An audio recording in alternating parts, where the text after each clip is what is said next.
अस्सलाम वालेकुम नाज़रीन, आप देख रहे हैं power politics with Adil Abbasi. दिलचस्प सूरत हाल पाकिस्तान की सियासत में 5 अगस्त को 2 अहम फैसले हुए जो पाकिस्तान की सियासत का रुख, पाकिस्तान की सियासत का नया धारा मुतय्यन करेंगे। पहले तोशाखाना केस की ज़रा बात कर लेते हैं। ट्रायल कोर्ट से जो सज़ा हुई इमरान खान साहब को, अब उस सज़ा पे जो है वो उनकी 3 साल की सज़ा है, 5 साल की नाअहली है, उनको जुर्माना हुआ है। अब नतीजे के तौर पर जो है पीटीआई चेयरमैन जो है वो अमली सियासत से फ़िलहाल बाहर हो गए हैं, अनटिल अनलेस कि उनको अदालत कोई बड़ा रिलीफ दे, यानी कि हाई कोर्ट या सुप्रीम कोर्ट कोई बड़ा रिलीफ दे। फिर इसी शाम जब ये फ़ैसला आता है तो मुश्तरका मफादात काउंसिल में नई मरदमशुमारी के तहत होने के इंतखाबात जो है वो इम्कानात बढ़ गए। जो नई मरदमशुमारी, डिजिटल मरदमशुमारी हुई, उसकी मंजूरी दी गई और उसके बाद आइंदा इंतखाबात का वक्त जो है अब हमें दिखता है कि वो नहीं होगा जो पहले एक्सपेक्ट किया जा रहा था कि 60 डेज़ या 90 डेज़। अब ये मामला आगे 6-7 महीने जाता दिखाई दे रहा है। वज़ीर कानून ने बड़ी दिलचस्प स्टेटमेंट दी। उन्होंने कहा अब ये काम, अब ये फ़ैसला करना इलेक्शन कमीशन का काम है कि आगे इंतखाबात की तारीख वो कब देते हैं। उन्होंने क्या कहा, ज़रा वो सुनिए। आईने पाकिस्तान के तहत ये डोमेन, इख्तियार और जिम्मेदारी आर्टिकल 218 की क्लॉज 3 के मुताबिक ये इलेक्शन कमीशन ऑफ पाकिस्तान के लिए है। अब ये इलेक्शन कमीशन का इख्तियार है कि वो हल्का बंदियां करते हैं, वो नहीं करते।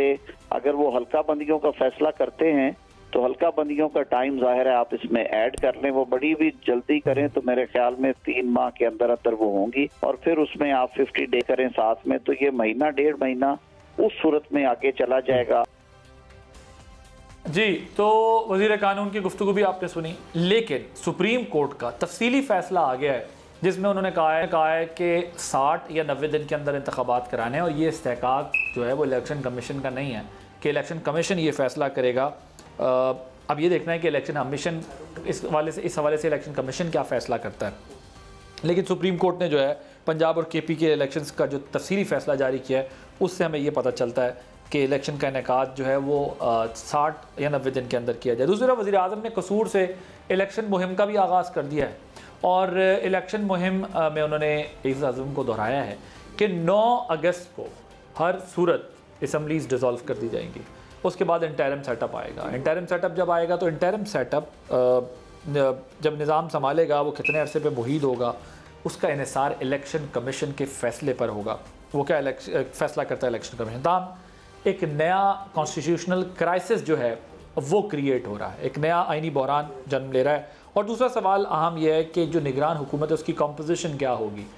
इस पर बहुत सवालात उठ रहे हैं। हर शख्स पूछ रहा है कि कौन निगरान वज़ीर आज़म होगा, और जो है वो बहुत सारे नाम सामने आ रहे हैं और बहुत सारे फ्लूक मारे जा रहे हैं, प्रिज्यूम किया जा रहा है, एनालिसिस हो रहे हैं कि ये हो सकते हैं, ये नहीं हो सकते। इस हवाले से राना सन्नारा साहब ने कुछ नामों को रद्द किया है और कुछ को दौड़ मिल किया है। कौन से नाम है, ज़रा पहले आपको वो उनकी शॉर्ट सुनवाता है। जी, अब एक तरफ ये सूरत हाल है और दूसरी तरफ इंतहाई दिलचस्प सूरत हाल इस एतबार से है कि शमशान बुखारी साहब, जिनका ताल्लुक़ तहरीक इंसाफ से था, वो उनकी एक ऑडियो लीक हुई है जिसमें वो कोर कमेटी में होने वाली डिस्कशन के बारे में बात कर रहे हैं, और जहां ये बताया जा रहा है कि फ़ौजी तनसीबात पर एहतजाज की कैसे मनसूबाबंदी की गई थी, किस तरह ये प्लान और ऑर्गेनाइज था, ये अहवाल वो बता रहे हैं। तो इन तमाम मामलात पर हम गुफ्तगू करेंगे आज। हमारे साथ मौजूद होंगी अज़मा बुखारी साहबा, PMLN की सीनियर रहनुमा हैं। पाकिस्तान तहरीक इंसाफ के वकील होंगे इंतज़ार पंचोता साहब। जस्टिस रिटायर्ड शाइक उस्मानी साहब मौजूद होंगे। ज़रा कानूनी और सियासी दोनों पहलुओं के ऊपर जो है इन मामलात पर आज हमने बात करनी है। अज़मा साहब, आई स्टार्ट विद यू। ज़रा मुझे ये बताइएगा कि क्या चेयरमैन तहरीक इंसाफ की सज़ा, जो लेवल प्लेइंग फील्ड आप लोग कर रहे थे, आपको मिल गई है, और आपकी जमात क्या मज़ीद भी कुछ इक़दामात उनके ख़िलाफ़ एक्सपेक्ट कर रही? बहुत शुक्रिया आदिल। कतई तौर पर नहीं। अगर तो इमरान खान साहब को उनके किसी बेटे से एक ख्याली तनख्वाह के ऊपर सज़ा मिली होती और जो है मॉनिटरिंग जज लगाकर डे टू डे हेयरिंग करके जो है वो सज़ा मिली होती, और फिर यह है कि जज जो है अरशद मलिक, उसकी तरह का एक एतराफ़ी बयान होता जिसके अंदर वो कहता कि मुझे जो है वो ब्लैकमेल किया गया था, और जो है इस तरह की अगर इमरान खान की सजा होती तो शायद इसको लेवल प्लेइंग फील्ड आप कह लेते, लेकिन उनको सजा चोरी करने पे मिली है, उनको सजा झूठ बोलने की और बदत्यांती की मिली है, और उनको सजा इस चीज की मिली है कि वो तोहफे जो है जो उन्होंने जो है वो पहले जो है वो बेच लिए, बाद में खरीदे, उनकी अंडर इन्वाइसिंग भी हुई, उनको इलेक्शन कमीशन के फॉर्म्स में भी छुपाया गया। तो इन तमाम मामलात पे जो on the face of it जो कागजात के थ्रू पता चलता है उसकी सजा मिली है, उनको किसी जो है वो साजिश जो है वो कोई प्रोजेक्ट के लिए नहीं सजा नहीं मिली। सो इसको लेवल प्लेइंग फील्ड आप नहीं कह सकते। हमारी लेवल प्लेइंग फील्ड तब होगी कि जब आला अदलिया ने जो गलत फैसले किए जो पनामा केस से शुरू हुए और उसके बाद 63A की डेफिनेशन से लेकर जो है वो कहाँ तक वो चले, और हम ख्याल बेंच और गुड टू सी यू और ये तमाम मामला जो है, अगर तो इनको अदलिया जो है वो खुद दुरुस्त करे और मियां नवाज शरीफ साहब से माफी मांगकर उनको मुल्क में जो है वापस जो है वो बुलाया जाए, तो ये लेवल प्लेइंग फील्ड है। क्योंकि इसको एक चोर को, एक बददियानत आदमी को जो है वो आप किसी पॉलिटिकल लीडर के साथ नहीं मिला सकते। तो आपका ख्याल है कि उनकी जो सज़ा है वो बिल्कुल आइन और कानून के मुताबिक है, और आप लोगों के मामले में जो है वो अदालतों ने जो है वो तजावुज़ किया और गलत तरीके से सज़ा दी। अब मसला ये है कि ये तो बहरहाल था कि आप लोग थ्रू आउट ये डिमांड कर रहे थे कि ये भी वही जेल देखें, ये भी वही नैब देखें, ये भी वैसे ही हालात को फेस करें, उसके बाद लेवल प्लेइंग फील्ड होगी। ये क्या बात हुई कि ये बाहर जलसे कर रहे हैं और हम जो है वो सज़ाएँ भुगतते रहें? मैं ज़रा पंजोता साहब आपकी तरफ आता हूँ, मुझे ज़रा ये बताइएगा, इस फैसले के ख़िलाफ़ आप जो फौरी रिलीफ हासिल करने के लिए कितने पुरुमीद हैं, और आपकी उम्मीदों का महवर क्या है? हाई कोर्ट है या सुप्रीम कोर्ट? बहुत शुक्रिया आपका। देखिए, बुनियादी तौर पर ये जो केस है और जिस तरह से इस ट्रायल को चलाया जा रहा है, तो अगर आप थोड़ा सा भी आप कानून की नज़र से इसको देखें तो इसको किसी भी डेफिनेशन के तहत इसको ट्रायल नहीं कहा जा सकता। ये बुनियादी तौर पर एक फिक्स मैच था और उस मैच में ये तय था, जैसे कि डिमांड किया जा रहा था कि खान साहब को सज़ा देनी है ताकि level playing field, political level playing field आए। अब अनफॉर्चुनेटली अब आप खुद तजज़िया निगार हैं, आप समझते हैं कि लेवल प्लेइंग फील्ड जिस तरह की ये चाहते हैं उस तरह की शायद इनको वो मुमकिन ना हो, क्योंकि जो इनका ट्रैक रिकॉर्ड है वो कौम के सामने है, और जिस तरह से इन्होंने हमेशा अपनी हुकूमतों के दौरान इन्होंने परफॉर्म किया। इवन ये जो पिछले 14 महीने थे इसमें इन्होंने जिस तरह से मुआशी बदहाली लाई है इस मुल्क के अंदर, तो लेवल प्लेइंग फील्ड तो शायद उस तरह ना मिले इनको, क्योंकि जो इनकी डिमांड है, और ये एक डिमांड अभी जो सामने आई मेरे कि ये जो निज़ाम है पूरा मुल्क जो है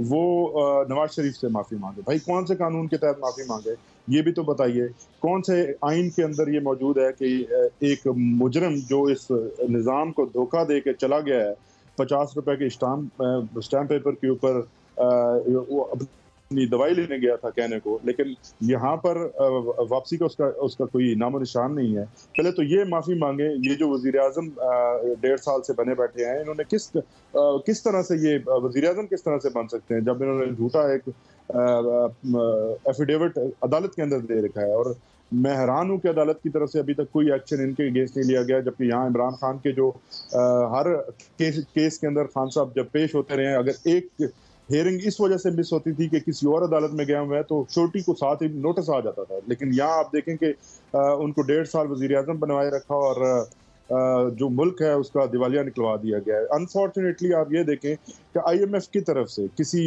तहरीक इंसाफ की रिपोर्ट में ये नहीं कहा गया, IMF की तरफ से ये कहा जाता है कि ये जो पिछले 14 माह हैं ये पाकिस्तानी इकॉनमी के लिए इंतहाई पेनफुल थे।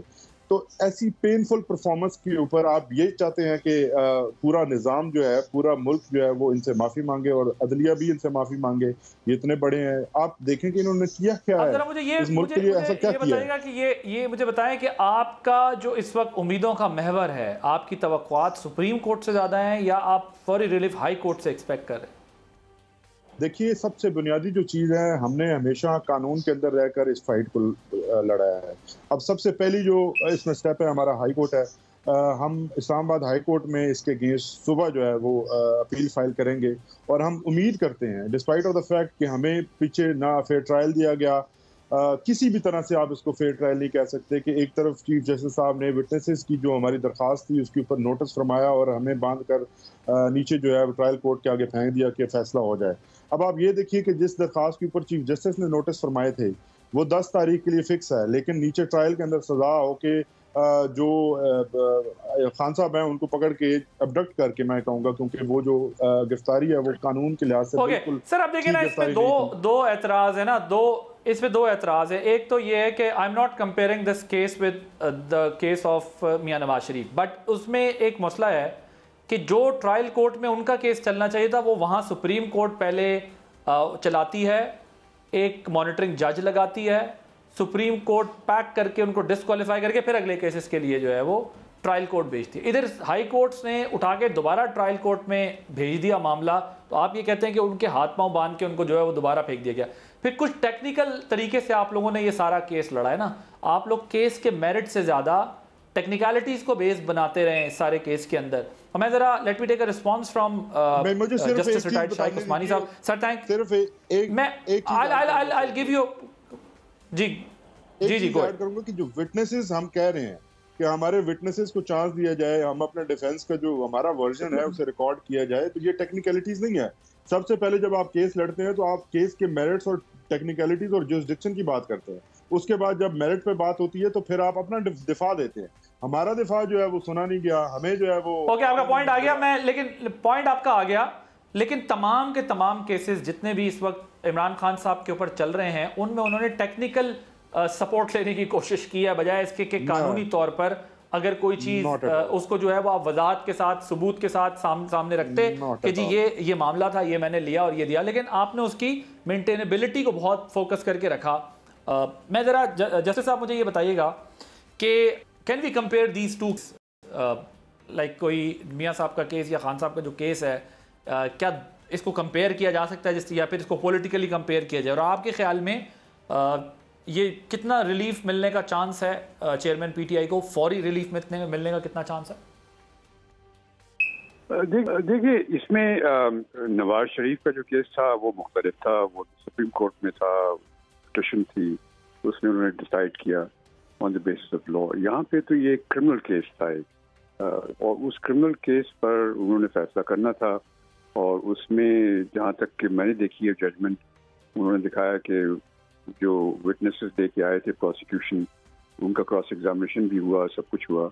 उसके बाद जब मौका आया इनका इमरान खान साहब का, उनकी पार्टी का, कि उसके अपनी विटनेस पेश करें, तो उन्होंने अपने विटनेस जो पेश किए, उनके मेरे ख्याल में 2, 3 या 4 विटनेस पेश किए थे, जो कि शायद कोई इनकम टैक्स एडवाइजर से ये कुछ ऐसी बात थी। तो उस पर शायद ये फैसला हुआ कि उन्होंने कहा कि चूंकि ये रेलेवेंट विटनेस नहीं, इस वजह से उनको एक्सेप्ट नहीं किया गया, और उसके बाद कोई और दूसरा विटनेस वो लेके नहीं आए। और ये बात असल में ये कानूनी तौर पर ये सब जानते हैं कि जब आप कोई केस आप डिफेंड करते हैं और आपको कोई विटनेस लेके आना होता है तो वो रेलेवेंट विटनेस होना चाहिए। ये तो नहीं कि आप सड़क से 10-15 आदमी पकड़ के लेके खड़ा कर दें और उससे एविडेंस शुरू करा दें, यू कांट डू दैट। तो यहाँ पे विटनेस वो सही उनका फैसला था कि नहीं था, वो एक अलग चीज। बहरसूरत ये मामला फिर गया हाई कोर्ट में, हाई कोर्ट ने उसको एग्जामिन किया। अच्छा, दूसरी एक और भी जो उनका इशू था वो ये था कि उनकी ऑब्जेक्शन थी जज साहब के ऊपर ऑब्जेक्शन, वो कि बायस्ड हैं वो, चूंकि वो फेसबुक पे उन्होंने कोई रिमार्क्स वगैरह पास किए। ये सब चीज़ें हाई कोर्ट के पास गई, हाई कोर्ट ने उसको एग्जामिन किया और उन्होंने वापस कर दिया केस, बल्कि सारी चीज़ें उनके हक में ही फैसला हुआ, वापस कर दिया और उनका कि आप इसको फैसला करें। अब वो जब जहाँ तक मैंने देखा है, जब उनके पास वापस गया तो वहाँ पे कोई अपेयर ही नहीं हुआ, ना इमरान खान साहब अक्यूज जो थे वो भी नहीं अपेयर हुए, ना उनका कोई वकील अपेयर हुआ, और उन्होंने एक्सटेंशन देते रहे, कभी 10 बजे कभी 12 बजे। आखिर में उन्होंने फिर जो फैसला था सुना दिया फैसला। अब जो रिलीफ है इनको, जो कानूनी तौर से जो होता है, कोई भी केस हो, चाहे गलत फैसला हो या सही फैसला हो, अगर आपके मकसद का फैसला ना हो तो आपके पास एक ही ऑप्शन होता है, वो ये कि एक हायर कोर्ट के पास अपील में चले जाए। वो इनके पास हक मौजूद है, जो कि नवाज शरीफ वगैरह को नहीं था उनके पास। ये चले जाएं तो अब ये इस्लामाबाद हाई कोर्ट में अपील करें, और चूंकि विटनेस इनका बासूरत एग्जामिन नहीं हुआ तो ये एक लकूना यकीनन है कि जो अक्यूज्ड है उसको पूरी अपॉर्चुनिटी देनी चाहिए कि उसका अपने विटनेस या अपनी एविडेंस प्रोड्यूस कर सके, चाहे वो रेलेवेंट या इरेलेवेंट की बात हो अलग अपनी जगह पर, लेकिन उसको बेसिस बना करके रिजेक्ट कर देना मेरे ख्याल में ये मुनासिब नहीं था इस केस में। और उनको चाहिए था कि उनको बाद में उनकी एग्जामिनेशन उनको करवा देते। अगर एग्जामिनेशन में पता चलता कि वो ऐसी बेकार हैं, उनका कोई उनकी एविडेंस है नहीं, तो वो एविडेंस रिजेक्ट हो सकती थी, लेकिन मौका तो देना चाहिए था। तो ये एक लकूना, एक कमजोरी है इस जजमेंट में, और इस कमजोरी की बिना पर मेरी नज़र में तो ये अपील जो है ये एक्सेप्ट हो जाएगी और ये वापस भेज दिया जाएगा री ट्रायल के लिए उन्हीं सेशन जज के पास। ये यकीनन होगा, इस तरह से केस चलेगा। तो आपके ख्याल में सर किस तरह का मौका दिया जाना चाहिए था? जो विटनेसेस लेके आए थे वो उनको रिजेक्ट करने के बजाय उनको एग्जामिनेशन करने देते उनका, और जब एग्जामिनेशन करते उनका तो अगर जाहिर होता कि वो इररेलेवेंट है तो उनकी एविडेंस डिसरिगार्ड की जा सकती थी, लेकिन मौका तो देना चाहिए था उनको। ओके, तो आपके ख्याल में ये जो फैसला उसी दिन दे दिया गया, ये थोड़ा सा जो है वो मामला उस तरफ चला गया जहां से हाई कोर्ट से उनको रिलीफ मिले? नहीं, फैसला तो उन्होंने इस बात से दिया कि उस दिन वो आए ही नहीं कोई उनका। ये बात तो पहले हुई थी ना, पहले जब ट्रायल हो रहा था उस वक्त इनका विटनेस आया था, उसको इररेलेवेंट कंसिडर करके उसको मौका नहीं दिया पेश होने का। तो ये कमजोरी रह गई जजमेंट में, और उस जजमेंट की कमजोरी की वजह से ये अपील मेरे ख्याल में एक्सेप्ट हो जाएगी। बासी साहब, मैं इसमें कुछ ऐड करना चाहता हूँ यहाँ पे। राइट, जैसे जी मैं ये कहना चाहता हूँ कि जैसे सर ने अभी फरमाया है कि उस दिन कोई हमारी तरफ से पेश नहीं हुआ। एक तो मैं आपको ये बता दूं कि हमारी तरफ से उस दिन हमारे टीम में से लोग वहाँ पर मौजूद थे और बारहा अपीयर हुए, और उनको बताया गया कि हमारे और अदालतों के अंदर केसेस हैं, और जो लीड कौंसल ख्वाजा हारिस साहब हैं वो अदालत के अंदर बिजी हैं। और उस दिन मैं आपको याद नैब कोर्ट के अंदर खान साहब की प्रीरेस बेल्स लगी हुई थी, और उस दिन खान साहब की तबीयत खराब थी। हमने जो मेडिकल है वो दोनों उस अदालत में भी दिया था और यहाँ पे भी पहुंचाया था। लेकिन इंटरेस्टिंगली, उससे भी इंटरेस्टिंग ये है कि सर इस बात को समझेंगे कि ख्वाजा हारिस सीनियर वकील अदालत में मौजूद थे, और अदालत की तरफ से ये कहा गया, बल्कि किया गया इनफैक्ट, कि जिस वक्त वो फैसला सुनाने लगे थे 12:30 पर उन्होंने फैसला सुनाया, 12:15 पे हमारे वकील मेंटेनेबिलिटी के इशू के ऊपर, जो एक दिन पहले हाईकोर्ट ने रिमांड बैक किया था, वहां पे मौजूद थे और आर्ग्यूमेंट्स कर रहे थे। इंटरेस्टिंगली आप बाइस देखें कि उस जज साहब ने उनको देखे बगैर और सुने बगैर अपनी जजमेंट के अंदर लिखा है कि ये वहां किसी ने रिप्रेजेंट नहीं किया। अब ये कैसे हो सकता है कि आप ये करें कि अदालत का टाइम 3:30 बजे तक है, नंबर 1। नंबर 2, वहां पे अदालत के अंदर हमारे कौंसल जो हैं वो आर्ग्यू कर रहे हैं और आर्ग्यूमेंट सुने नहीं। राइट, पॉइंट टेकन जी। जस्टिस साहब, you wanted to add a point. मैंने तो टीवी पे देखा था, और टीवी पे ये दिखाया गया कि उन्होंने टाइम पहले मुकर्रर किया उसके जजमेंट का अनाउंस करने का। उस वक्त कोई मौजूद नहीं था, ना अक्यूज मौजूद था, ना उनका वकील कोई मौजूद था। उसके बाद एक सेकंड टाइम दिया गया, उस वक्त भी ना मौजूद था नहीं है। तो बाद में उनके पास कोई चारा नहीं थी जज के सामने। जज तो अक्यूज का इंतजार नहीं करता ना, जज के सामने अक्यूज पेश होता है। अगर इस तरह होने लगे कि जज अक्यूज का इंतजार करे तो फिर तो जुडिशियल सिस्टम ब्रेक डाउन हो जाएगा। ब्रेक के बाद और भी कुछ इश्यूज पे बात होगी आफ्टर दिस ब्रेक।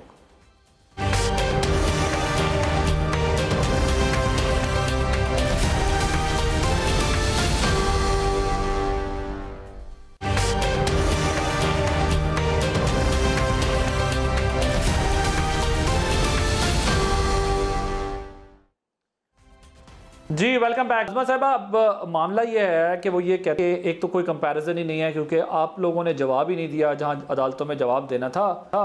हमारे साथ तो ये है कि जज का बायस भी रहा और हमारी तो सुनवाई पूरे तरीके से नहीं हुई, और आप क्या स्टैम्प पेपर दे के चले गए और ना अदालत पूछ रही, और इधर हमें जो है वो फेयर ट्रायल का मौका नहीं मिला। ये लोग जहां होते हैं वहां पर किसी और की बात तो सुनी जा नहीं सकती ना। मासूम, वन साइडेड मासूम बनने की जो है इनको पुरानी प्रैक्टिस है। पहले तो गुजारिश ये है कि बार बार उन्होंने इकोनॉमी की बात की, IMF की रिपोर्ट की बात की, तो मेरा ख्याल है पंजोता साहब तक शायद किसी ने पूरी खबर नहीं पहुंचाई। IMF के रिपोर्ट के अंदर चार्जशीट तहरीक इंसाफ की हुकूमत को किया गया है और कहा कि उसकी गलत पॉलिसियों की वजह से और जो उसने डिफाई किया IMF का प्रोग्राम, उसकी वजह से पाकिस्तान के बुरे हालात हुए। तो बराए मेहरबानी IMF की रिपोर्ट जो है वो एकदम पूरी पढ़ लीजिए।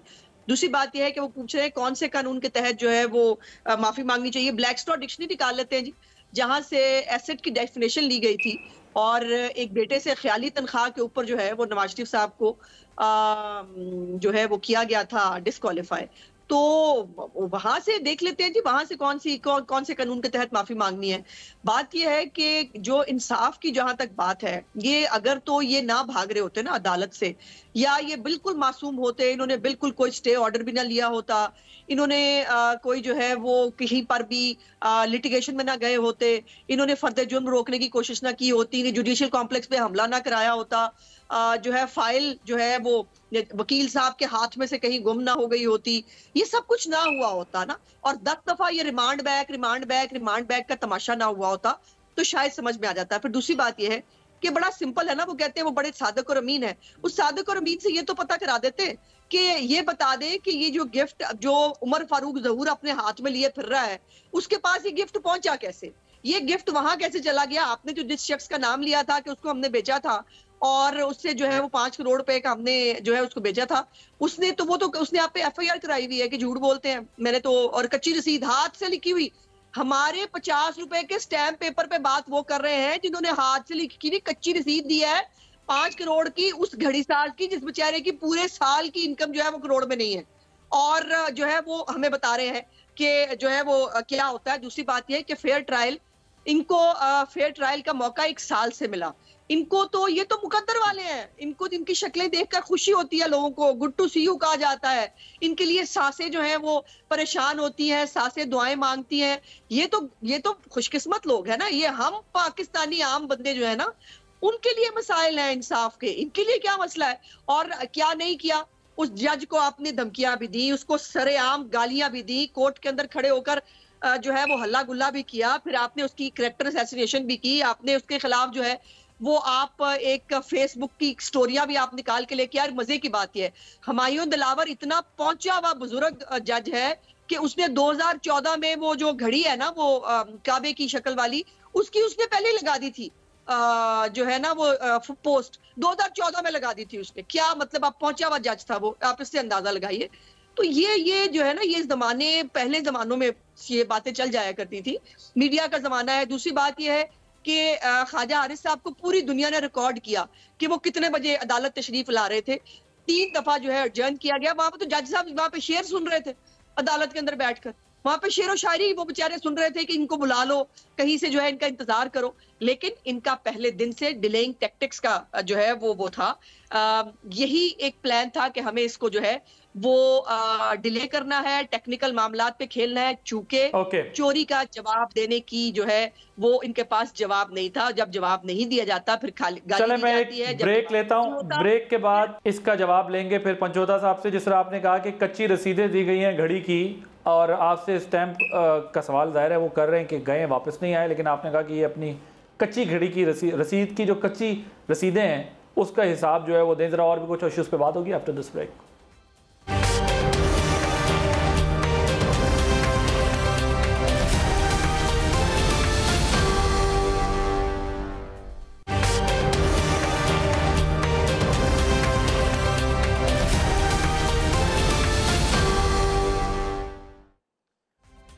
जी वेलकम बैक। मंजोता साहब जरा क्विकली इसका जवाब दीजिएगा, वो उसके बाद फिर मैंने जरा अगले टॉपिक की तरफ जाना है। वो कहती हैं कि जी आपने, वो उमर फारूक साहब कह रहे हैं जी घड़ी मेरे पास, जिसको बेचने का कहा है वो कहते हैं जी मैंने तो बेची नहीं, कच्ची रसीद आपने भी तो घड़ी की दिखाई और आप कहते हैं कि ये हिसाब दें, इस कच्ची रसीद का हिसाब वो कहती हैं कौन देगा? देखिए बहुत शुक्रिया आपका इस टॉपिक को यहाँ पे डिस्कस करने के लिए, क्योंकि ये जो मामला इस वक्त ये डिस्कस फरमा रही हैं उस्मा साहिबा, ये रिलेटेड टू है एक FIR उन्होंने दर्ज करवाई हुई है, जिसके अंदर अभी हमने ट्रायल भी फेस करना है और अभी हमारी जो प्रीवियस बेल है वो भी पेंडिंग है। इंटरेस्टिंगली एक तोशा खाना के ऊपर 3 मुख्तलिफ किस्म के जो फौजदारी मुकदमात हैं वो चल रहे थे। एक ये इलेक्शन कमीशन ऑफ पाकिस्तान की तरफ से ये कंप्लेंट फाइल की गई थी, दूसरा ये FIR जो जिसका जिक्र किया जा रहा है रसीदात वाली, और इसके अलावा नैब के अंदर भी तोशा खाना की इन्हीं एक ही गिफ्ट्स के ऊपर जो है वो एक इंक्वायरी जो अब इन्वेस्टिगेशन में चेंज हो चुकी है वो चल रही है। तो जब इसका टाइम आएगा इसके ऊपर हम ज़रूर अपना दिफा भी देंगे। इस वक्त मैं चूँकि उस केस को नहीं देख रहा, मुझे उस केस के हद तक मुझे ये मालूम नहीं है और मैं इस वक्त दिफा की पोजीशन में भी नहीं हूँ। लेकिन मैं एक बात करना चाहता हूँ कि जहाँ पे भी मेरे पास ये सारा रिकॉर्ड मौजूद है कि तोशा खाना जो ये प्रेजेंट केस है, ये सारा केस एक जगह पे जाके लिंक होते हैं। किसी जगह पे भी ये केस इस तरह से नहीं बनाया गया कि खान साहब ने जो कहीं अपने जो तोहफा जात हैं वो उनको कहीं डिक्लेयर नहीं किया गया। ये जो जिसके ऊपर सजा दी गई है इसमें 2018 और 19 के जो एसेट्स और लायबिलिटीज डिक्लेयर करनी थी इलेक्शन कमीशन ऑफ पाकिस्तान के अंदर, वहां का केस बनाया गया प्राइमरली, लेकिन उसके बाद ऐड ऑन किया गया 19 और 20 और 20 और 21 भी साथ। लेकिन एलिगेशन क्या था? एलिगेशन सिंपली ये था कि आपने उसके अंदर मेंशन नहीं किया। जब हमने जवाब दिया तो जवाब हमने डॉक्यूमेंट्स के साथ दिया। वही हमारा अकाउंटेंट एज अ विटनेस आना था जिसने ये सारा कुछ अपने हाथ से लिखा था। और ये लेकिन उसमें एक सवाल ये भी तो था ना कि सिर्फ मसला ये नहीं है कि आपने उसको इलेक्शन एक्ट 2017 के तहत आपने उसके अंदर शो नहीं किया, साथ में ये भी था कि वो पैसे कहाँ से आए, उसका मनी ट्रेल क्या है, और वो पैसे जाहिर है पेमेंट किस तरह हुई, पेमेंट किस तरह हुई, ये भी तो एक सवाल है ना। देखिए, नहीं, पेमेंट का सवाल नहीं था। आपको इस केस के चार्ज के बारे में जानना चाहिए। सबसे पहले आपको मैं इंटरेस्टिंगली बताऊं कि इस केस के अंदर जो एक गलत चार्ज, जो चार्ज की हम जिसे समझते हैं कि वो चार्ज की जो रिक्वायरमेंट थी वो चार्ज उस तरह से फ्रेम नहीं किया गया, तो बेसिकली चार्ज कभी फ्रेम ही नहीं हुआ। लेकिन जो इन्होंने फ्रेम किया उसमें 2 चीजें थी, ठीक है। उसमें एक ये थी कि आपने ये जो डिक्लेरेशन है ये आपने गलत की है, ठीक है जी, और दूसरा ये था कि आपने इलेक्शन एक्ट के तहत जो है वो ये जुर्म किया। अच्छा, इंटरेस्टिंगली जो सर, मगर आप नॉन डिस्क्लोजर का मामला था ना, तो इसमें सवाल तो बहरहाल बहुत सारे उठते हैं ना कि सिर्फ मसला यहाँ तक तो नहीं रुकता, मसला ये भी उठता है ना कि ये पेमेंट कहाँ से आई, इसकी सोर्स क्या थी। अब्बासी साहब नहीं सर, मैं मुझे जरा मौका पूरा दीजिएगा, मैं सारा आपको एक्सप्लेन करता हूँ जी।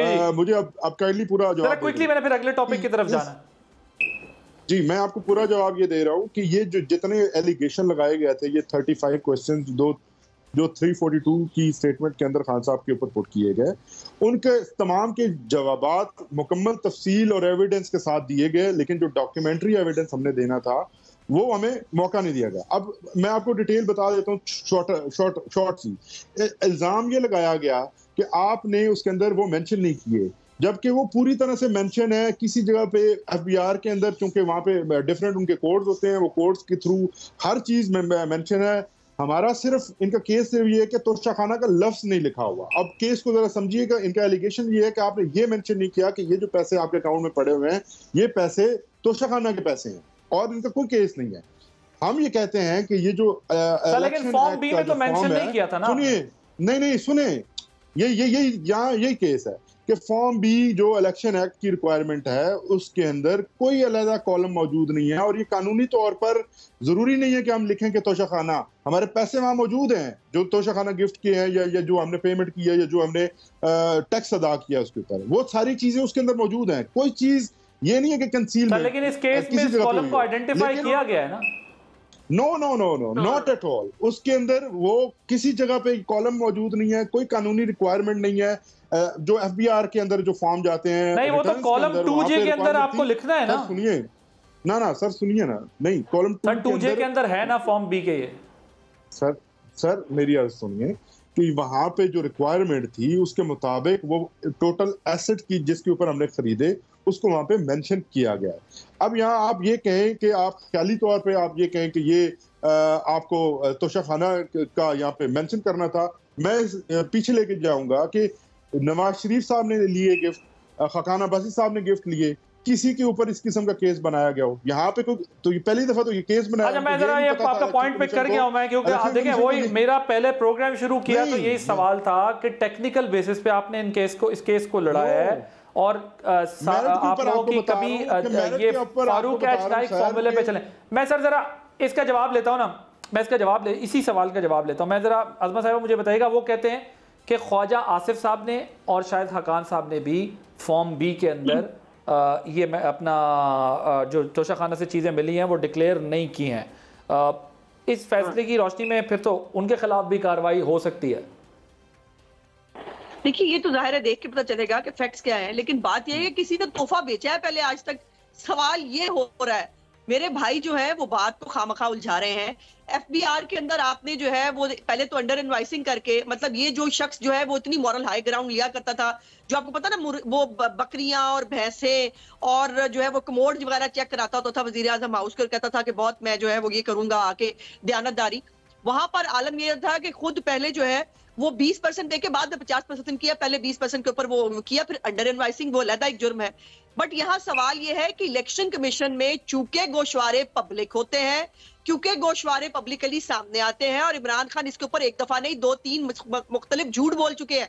आपको याद होगा आदिल कि उन्होंने कहा था कि मैंने ये तोशाखाना की घड़ी बेचकर मैंने अपनी सड़क बनवाई थी बनीगाला की, वो भी बाद में झूठ साबित हुआ कि वो सड़क सीडीए ने बनाई थी।